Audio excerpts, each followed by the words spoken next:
Welcome back to Bespoke Addict.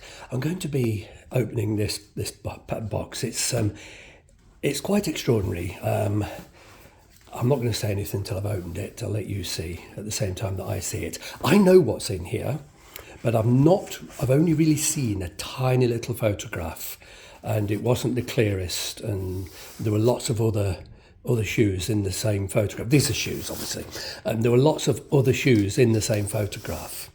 And these have been sent as an extraordinary sort of generous gift by an Instagram friend.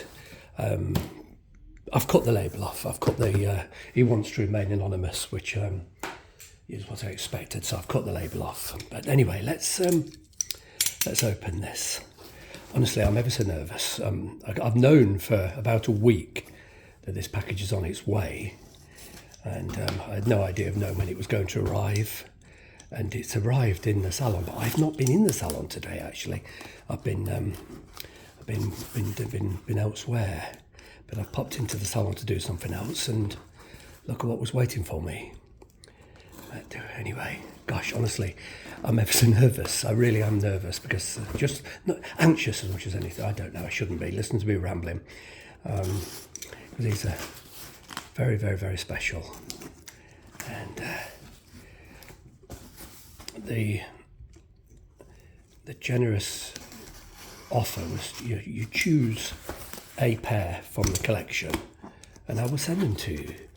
And I was a little shocked. I thought, no, that can't be. But anyway, that was... I would have had the whole collection, yeah, but I chose. And I'll be honest with you, I chose the pair because I didn't want to take advantage of the person's nature and generosity. I chose the pair that appeared in the photographs to be needing the most work on the condition, etc. The others were in much more impeccable condition, and but I just didn't want to take advantage. My thinking was this: if the shoes were all placed for sale, this pair would be the ones that would probably be the most difficult to sell and attract the least price. And that's why I went for it. And yeah, that, in my opinion, utterly stunning. I've only seen a tiny little photograph. And anyway, let's, oh my God. For the BA, for the Bespoke Addict. Gosh. I'll open that privately. Ooh, yeah, I'll read that off camera. Goodness me, I'm ever so nervous. I really am. Right, let's just shove these box down on the floor. Wow, see, that's a cap toe. Oh my goodness me. Wow. Absolutely unbelievable. They're George Cleverly of Cork Street. Look at that. I just go in there. George Cleverly of Cork Street. And the condition's better than I thought, to be honest with you. They look very, very cracked in the photograph, and I'm very confident that the cracking is polish, not leather. When there's acres of polish on these, and it's old, very old, and old polish shrinks and it cracks. So this will all have to be removed. Yeah, it looks like terrible surface cracking, but it's not. 90% of this is polish cracking. And wow, am I pleased. I can't, honestly, I'm pretty much lost for words. My hands are shaking actually, so that's a bit pathetic, but goodness me. Wow. They're just stunning, absolutely stunning. And yeah, they've not had a lot of wear. They've really not had a lot of wear. Now, the very, very generous friend wanted to remain anonymous, and I know I can think of at least 3 people that will see this, that will recognise these shoes, and I'd ask you to be discreet. Please do not identify my friend. He doesn't want He just, you know, he's got a spectacular collection, obviously, and he's extraordinarily generous, but we'll leave it at that. He doesn't want to be identified. And if you recognise these shoes, and I do know there's definitely 3 people that are going to see this that I know will recognise who they're from. Yeah, by all means, send me a private message. We'll discuss it, no problem at all. If you recognise them, you recognise them, but please don't let him down and identify him. But goodness, I'm almost lost for words. These are just so beautiful. Now then, I'm rambling about and I haven't even thought about the sizing. I've got another pair here. I've got 2 pairs, in fact.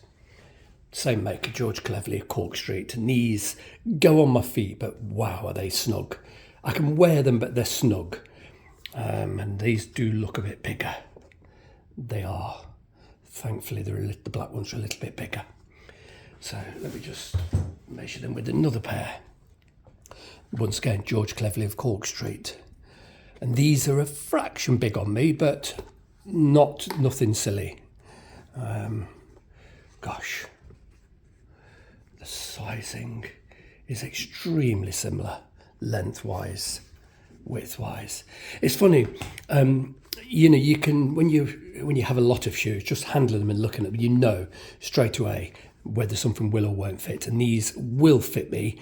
They'll fit me beautifully on the width, and I suspect they're possibly half a size long on the length, which is perfectly fine, because I often put new insoles with cork and a fine sheet of leather just to get my own footprint inside, and that takes up a bit of space.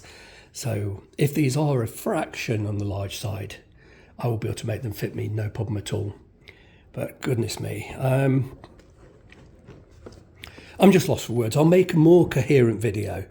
I'm just a bit in shock. But firstly, that somebody would be this kind and this generous.